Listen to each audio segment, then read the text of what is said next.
Olá, somos o grupo Sot Al-Marife do tema Orfa Youssef, da Escola de Linguística de Outono 2022, organizada pela UBL. O nome do nosso grupo significa Voz do Conhecimento e tem tudo a ver com o que a gente pesquisou.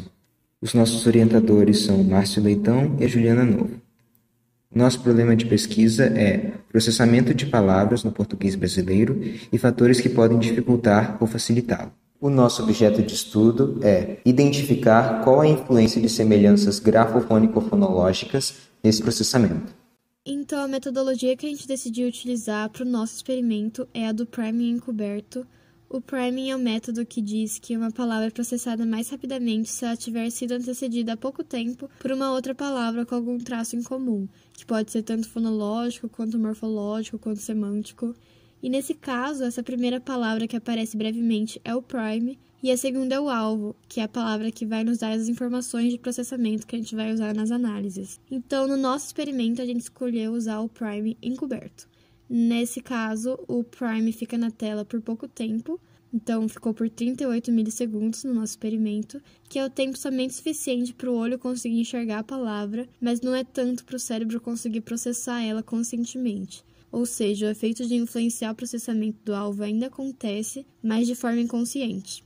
Então, a gente criou a nossa hipótese de que o processamento dos alvos seria mais rápido se eles tivessem segmentos grafofônico-fonológicos em comum com os seus primes. Ou seja, as duas palavras teriam uma sílaba com a mesma grafia, os mesmos fones e os mesmos fonemas. Então, na nossa hipótese, essa influência seria ainda maior se essa sílaba em comum fosse a primeira e seria um pouco menor se ela fosse a última, mas nos dois casos ela ainda existiria. Então, tendo formulado a hipótese do nosso experimento, a gente começou a formular o design dele. Cada participante veria um par de palavras prime e alvo. Foi instruído a decidir se o alvo era ou não uma palavra existente no português brasileiro, apertando teclas pré-definidas no computador. A técnica utilizada foi online, ou seja, os dados analisados eram relacionados a questões que ocorriam no inconsciente dos participantes durante o momento do processamento de palavras. Para isso, usamos a plataforma PCIBEX para conduzir um experimento com 50 participantes entre 15 e 25 anos, cursando ensino médio ou superior. A variável independente do experimento que manipulamos para conseguirmos os dados relevantes foi a semelhança grafofônico-fonológica entre os pares prime e alvo. Já a variável dependente que foi aferida e analisada pelo grupo depois do experimento foi o tempo de resposta de cada participante para cada estímulo. Então, para conduzir o experimento, a gente criou os estímulos, que eram os pares de palavra prime e alvo, e cada participante recebeu 96 deles. Todas as palavras presentes nesses estímulos eram substantivos considerados frequentes pelo site Léxico do Português, e além disso, eram palavras paroxítonas de 4 letras e com 2 sílabas, sendo cada sílaba formada por uma consoante e uma vogal nessa ordem. Os estímulos foram divididos em 3 condições principais, que eram de acordo com a posição da sílaba com a mesma estrutura grafofônico-fonológica entre o par. Então, a primeira condição é quando essa sílaba é a primeira, como em sopa e soro. A segunda condição é quando a sílaba é a última, como em fogo e lago. E a terceira condição é o grupo controle, que não tem nenhuma semelhança grafofônico-fonológica entre as palavras, como em lata e bode. E além disso, a gente também criou os distratores, que tinham a função de não deixar os participantes entenderem o objetivo da pesquisa e fazer com que eles focassem só na tarefa de selecionar se as palavras que eles viam eram palavras existentes no português brasileiro ou não. Porque se eles entendessem o objetivo da pesquisa, os resultados poderiam ser afetados, e por isso a importância desses distratores. Então, metade desses distratores eram formados por um prime, que é uma palavra, e um alvo, que é uma pseudopalavra, que não existe no português, e a outra metade era formada por 2 pseudopalavras. Este é um gráfico do tempo de resposta médio para cada uma das condições, além dos distratores em milissegundos. Segundo os cálculos de estatística ANOVA e testes T, não tiveram diferenças significativas entre a condição de primeira e de controle, mas tiveram entre essas duas condições e a condição última, além de entre todas as condições e os distratores. Podemos perceber que a conclusão foi de que nossa hipótese foi refutada, porque a gente esperava que o menor tempo de resposta fosse na condição primeira, depois na última e, por fim, o grupo de controle.